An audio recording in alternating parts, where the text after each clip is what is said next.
So hello and welcome everyone. तो जैसे कि आप सभी जानते हैं कि मैंने आप सभी को पीछे कहा था कि कौन कौन चाहता है कि मैं एचपी लाइनमैन एग्जाम प्रिपरेशन की जो सीरीज है उसके बाद में एचपी लाइनमैन एग्जाम की जो प्रीवियस ईयर के क्वेश्चन पेपर है उनको डिस्कस करूंगा आप सभी के साथ। तो बहुत सारे भाइयों के कमेंट आए, उनके लिए थैंक यू। और आप सभी के लिए मैं लाया हूं 2018 का क्वेश्चन पेपर लाइनमैन और एसएसए की जो भी तैयारी कर रहे हैं वो इस क्वेश्चन पेपर को देखें, बिकॉज इसी टाइप का क्वेश्चन आता है एसएसए और लाइनमैन में। और हाँ, आप सभी क्वेश्चन अटेम्प्ट करने से पहले आप सभी को बताना चाहूंगा, यहाँ पे इसमें 170 क्वेश्चन आते हैं टोटल, और सारे क्वेश्चन जो है हाफ मार्क्स का होता है। ईच क्वेश्चन हाफ मार्क्स का रहेगा आपका। तो इसमें आपके टोटल 2 घंटे में आपको ये कंप्लीट करना होता है, और आपका 85 मार्क्स का टोटल जो है ये रहता है। 85 मार्क्स का रहता है आपका टोटल जो भी एक क्वेश्चन है। तो आप सभी से रिक्वेस्ट है, आप सभी ने पूरा अटेम्प्ट कर लेना है, बिकॉज इसमें नेगेटिव मार्किंग नहीं होती है। तो आपने पूरा अटेम्प्ट करने की कोशिश करती है, क्या पता आपका कोई सट्टा ही लग जाए। ठीक है, तो चलिए टाइम वेस्ट नहीं करते हैं। आप सभी से रिक्वेस्ट है बस इस सीरीज को एंड तक देखें, बिकॉज इस सीरीज को मैं पार्ट वाइज लाऊंगा। आप सभी से रिक्वेस्ट है बस इस वीडियो को शेयर जरूर करना। जितना ज्यादा प्यार दोगे यार उतनी ज्यादा एक क्वेश्चन आप सभी के लिए लेके आता रहूंगा। तो आज का पहला क्वेश्चन है दोस्तों, स्विच किस प्रकार के वायर के साथ जुड़ा होना चाहिए। तो हमारा जो स्विच है दोस्तों, हमारा स्विच जो है फेज वायर, जो हमारी फेज वायर है, फेज वायर के साथ जुड़ा होता है। जैसा कि आप सभी को पता होगा फेज वायर के साथ जुड़ा होता है। अब हमारा नेक्स्ट क्वेश्चन है, बिजली में लगी आग को बुझाने के लिए आप किस प्रकार के अग्निशामक का उपयोग करेंगे। तो इसमें दोस्तों ना जल आएगा, ना फोम आएगा, ना रासायनिक, तो इसमें कार्बन डाइऑक्साइड आएगा। अब हमारा नेक्स्ट क्वेश्चन है, और हाँ, आप सभी अपनी तैयारी भी चेक कर सकते हैं इस क्वेश्चन पेपर के साथ कि आपने कितनी तैयारी की है, और आपके टोटल में 24 या 25 क्वेश्चन लाया हूं आज की सीरीज में। तो आप सभी अब अपने कमेंट में नीचे बोल सकते हैं कि आप सभी को कितने क्वेश्चन के आंसर पता थे। तो अब हमारा नेक्स्ट क्वेश्चन है, फाइल किस प्रकार की धातु की बनी होती है। जो हमारी फाइल है दोस्तों, ये हमारी कास्ट आयरन यानी कि डलवा लोहा की बनी होती है फाइल। अब हमारा नेक्स्ट क्वेश्चन है, इस्पात माप पट्टी किस प्रकार की धातु से बनी होती है। जो हमारी इस्पात माप पट्टी है दोस्तों, वो हमारी स्टेनलेस स्टील से बनी होती है। अब हमारा नेक्स्ट क्वेश्चन है, 220 वोल्ट आपूर्ति पर 1 लीटर 6 एम्पियर की खपत करता है, प्रतिरोध ज्ञात कीजिए। तो इसका आंसर दोस्तों इनमें से कोई नहीं है, बिकॉज मैंने सॉल्व किया है इसको, तो इसमें 36.6 आया। ठीक है, तो अगर आपका इस टाइप का कोई क्वेश्चन रहता है जिसमें कि आपका ऑप्शन नहीं दिया रहता है कोई भी, तो आप सभी ने जो भी इसके करीब होगा, जैसे कि इसके करीब हमारा यहाँ पे 38.31 है, तो इसको आपने फिल कर लेना है। तो इसको 36.6 आप सभी को बता दूं कैसे आएगा, VIR के फॉर्मूले से। ठीक है, V/I/R, तो ये फॉर्मूला आपको पता होगा। तो इस फॉर्मूले से मैंने निकाला, तो इसमें आपका जो है ये इनमें से कोई भी आंसर नहीं आया, 36.6 आया। तो आपने ये वाला आंसर राइट कर लेना है। तो हमारा नेक्स्ट क्वेश्चन है, विद्युत मात्रा की इकाई है। तो जो हमारी विद्युत मात्रा है दोस्तों, इसकी इकाई है कूलाम। कूलाम विद्युत मात्रा की इकाई है।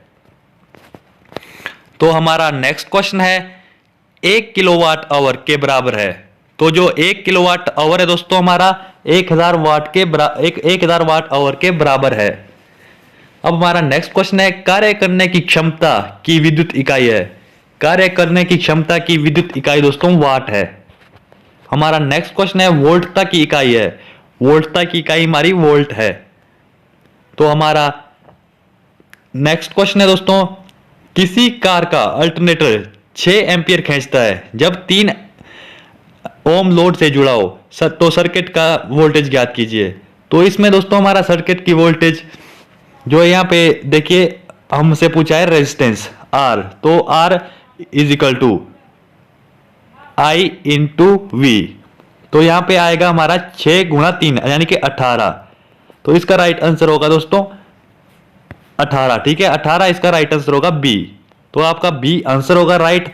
बाकी यार कुछ बोल रहे हैं कि 16 होगा, तो आप सभी ने नीचे कमेंट कर लेना अगर 18 नहीं है 16 है तो 16 कैसे आया। मेरे आईडी से तो 18 है दोस्तों। ठीक है, अपना जो कई बोल रहे हैं 16 होगा, तो 16 मुझे नहीं पता कैसे आएगा, बट 18 है जहां तक लगता है। तो हमारा नेक्स्ट क्वेश्चन है, सोल्डर द्वारा जोड़ों को जोड़ने से क्या बढ़ता है। तो दोस्तों जोड़ों को जोड़ने से सोल्डर द्वारा हमारी चालकता, कंडक्टिविटी बढ़ती है, हमारी चालकता। तो हमारा नेक्स्ट क्वेश्चन है, जोड़ों को जोड़ने से पूर्व किसकी सहायता से सतह को स्वच्छ करना चाहिए? तो दोस्तों सतह को स्वच्छ करना चाहिए हमारा सैंड पेपर द्वारा। सैंड पेपर से हम जोड़ों को जोड़ने से पहले साफ करते हैं।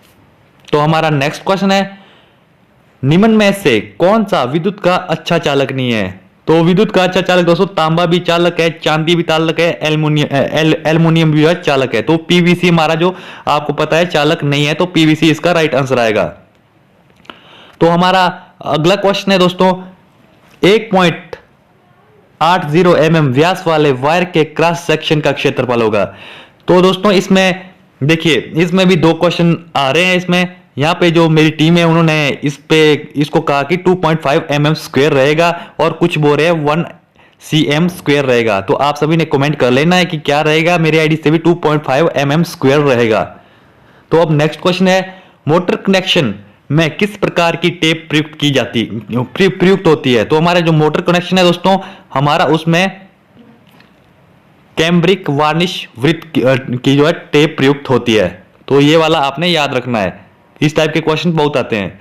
तो हमारा नेक्स्ट क्वेश्चन है दोस्तों, फ्यूज विद्युत धारा के किस प्रभाव पर कार्य करता है? तो दोस्तों फ्यूज हमारा विद्युत धारा के तापन यानी कि हीटिंग प्रभाव पर कार्य करता है। हमारा नेक्स्ट क्वेश्चन है, HRC फ्यूज का फलक गुणांक है। तो HRC फ्यूज का फलक गुणांक है 1.1। तो हमारा नेक्स्ट क्वेश्चन है, किरचॉफ के नियम के अनुसार लूप के किसी बिंदु पर धारा का मूल्य होता है? तो धारा का मूल्य दोस्तों हमारा शून्य रहता है लूप के किसी बिंदु पे। नेक्स्ट क्वेश्चन है, EMF का चिन्ह के निर्धारण के लिए गिरते विभव का मूल्य होना चाहिए। तो मूल्य दोस्तों इनमें से कोई नहीं है, इसका राइट आंसर। हमारा नेक्स्ट क्वेश्चन है, किरचॉफ का नियम संबंधित है। जो किरचॉफ लॉ है दोस्तों हमारा धारा से भी संबंधित है, वोल्टता से भी संबंधित है, इसलिए इसका ये डी ऑप्शन राइट रहेगा, धारा तथा वोल्टता दोनों। अब हमारा नेक्स्ट क्वेश्चन है, किसका परावैद्युत सामर्थ्य सबसे अधिक है? तो सबसे अधिक इनमें से बैकलाइट का परावैद्युत सामर्थ्य है। तो नेक्स्ट क्वेश्चन है, परावैद्युत सामर्थ्य की इकाई है। तो जो परावैद्युत सामर्थ्य की इकाई दोस्तों kVmm है। अब नेक्स्ट क्वेश्चन है, पदार्थों का परावैद्युत निर्भर करता है। जो हमारा पदार्थों का परावैद्युत है दोस्तों, ये हमारा मोटाई पे भी निर्भर करता है, आर्द्रता पे भी निर्भर करता है, तापमान पे भी निर्भर करता है। तो इसलिए इसका right answer all of these आएगा। तो हमारा नेक्स्ट क्वेश्चन है, नेक्स्ट एंड आज का लास्ट क्वेश्चन है दोस्तों, है ठीक है।